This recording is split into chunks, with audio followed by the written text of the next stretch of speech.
Hi, I'm going to talk about the use of hypersafety verification for establishing programming assignments correct.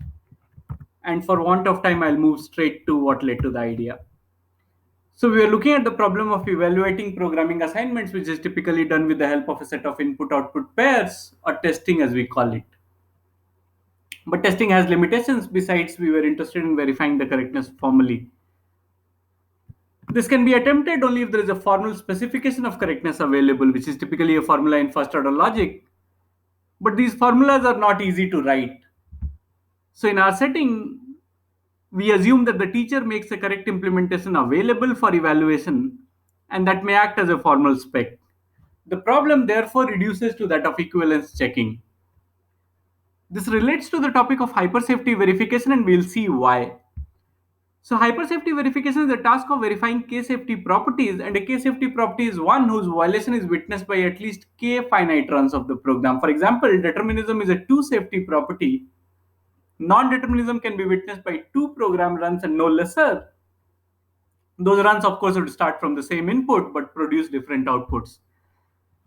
And of course, for hyper safety, it would be good to leverage existing verification techniques that work for the usual safety properties or one safety properties, as we may call them, because of course, a lot has been done in that area. So let's try to understand this with the help of an example.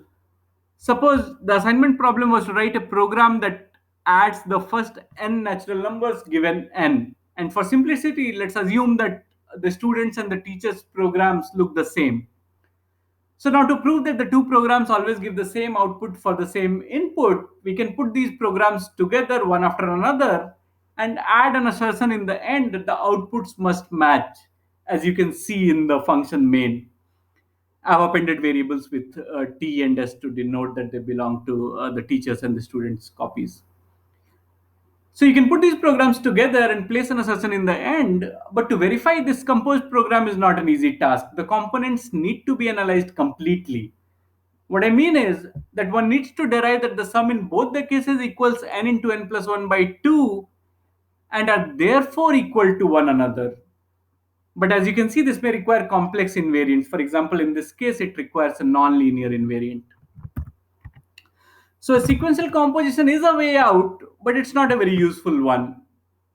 And as you can observe, sequential composition is also an answer for the k-safety verification problem. You can compose k copies sequentially, but once again, each copy needs to be analyzed fully, and therefore that's not a very good idea.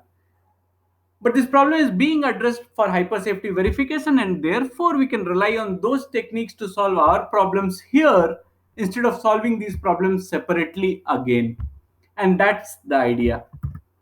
So let's get back to our example. We have the sequentially composed program on the left, and as you can see, there is a more involved composition on the right. In particular, the loops have been composed, and you can see that the property itself becomes inductive now. This can be done even when the programs look different. For example, here is an example consisting of two programs that compute 2x square in two different ways. And one can see on the right that an intelligent composition requires simpler invariants. I won't be able to get into the details for lack of time, but for those who are interested, this program is around and hopefully so am I. So to take this further, it's important to do a few things. First of all, counterexamples. When the programs are not equivalent, we need to produce an input for which the outputs differ.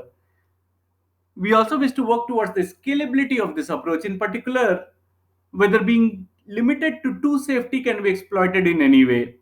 We are also looking to develop a tool and demonstrate effectiveness on a number of examples. Further, it will also be interesting to see if these ideas can be applied for incremental analysis of evolving code.